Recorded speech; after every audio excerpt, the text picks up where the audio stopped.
Now, I don't ordinarily do this, but I'm going to play a video here that I think every serious Bible-believing Christian needs to watch.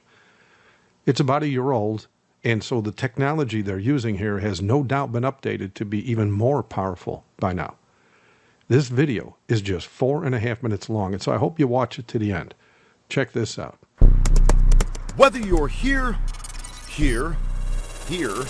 or at one of these, it doesn't matter. This can find you. The common name, Stingray. Technically, a cell site simulator. First developed for military use, it's made its way into local law enforcement. It can track a person down to the room they're in if they have their cell phone on them. Stingrays turn these into homing devices. And that's just the beginning. These are tracking devices. This is emitting a signal. This is GPS. Mike Mino with the North Carolina branch of the ACLU has been watching the spread of Stingrays for years. It's my understanding that the software that a lot of these devices use is capable of capturing things like your text messages, the numbers you're calling and receiving calls from.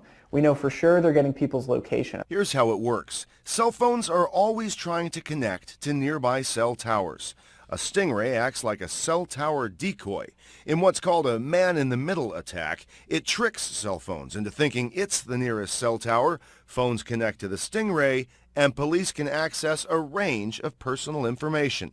But they don't just get intel on one phone. Every phone nearby is forced to divert to the Stingray. Calls are passed on to a real cell tower. Data scooped up stays with police. When you ask them why they're using it, they'll say, well, we're targeting certain individuals, but the nature of the technology is so expansive that you cannot use this without countless innocent people having their data captured as well. The I-Team has learned at least 3 law enforcement agencies in the Triangle have been using cell site simulators, but they don't like to talk about it and may not be allowed to. These 2 purchase orders show Raleigh and Durham police bought variations of the Stingray within the last 10 years. Raleigh's purchase order, obtained by the I-Team 2 years ago, shows the department paid more than $120,000 for the device. Separate documents obtained by the ACLU show Durham spent nearly twice that. In spite of those purchase orders, both departments claimed not to be using one when the I-Team asked recently. Raleigh says they stopped using theirs because of outdated technology. With the Stingray, though, secrecy is part of the deal. Durham's contract with the device's manufacturer includes a strict non-disclosure clause, not just about the Stingray, but about the agreement itself and its subject matter. There is such secrecy around this, and I think it's because it's so powerful. I have a cell site simulator, and we do use it.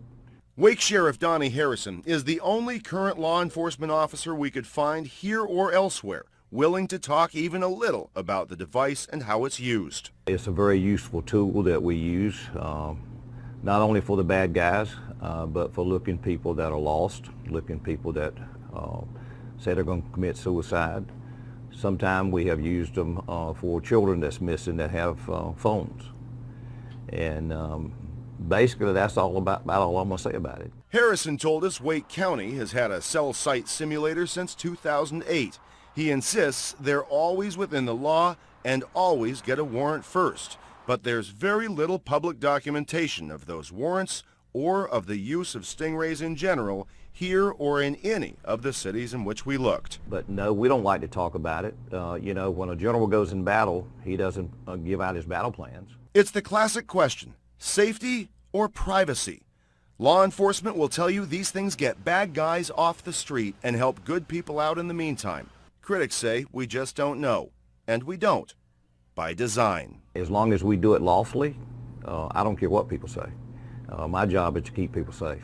The public needs to know more. I think this is something that the courts need to know more about. There are real questions about whether a technology that soaks up innocent people's data can be used constitutionally. And so there you have it. And yes, what he just said is one of the main reasons the U.S. Constitution is going to be changed very soon. In fact, I did 2 videos on this years ago. The fact they keep talking about how the Constitution seems outdated in the news almost daily now confirms this, hands down. Students of prophecy have known for years why this is going to happen. And if you remember what the sheriff just said, They've had this technology for over 10 years. But there's two main reasons that the U.S. Constitution has to change for them to continue using this stuff. Number one, well, they can't use this kind of technology that tracks people like this without changing the Constitution. And number two, they cannot enforce the mark of the beast with the present Constitution either. Now do you see why all cell phones are designed to be addictive as well as an absolute necessity in the lives of most people? If you can't be without your phone, then you can't expect any real private security. When the time comes to enforce the mark, if you can't get rid of your phone by then, you are going to be that much easier to track down. Thank you for watching. God bless.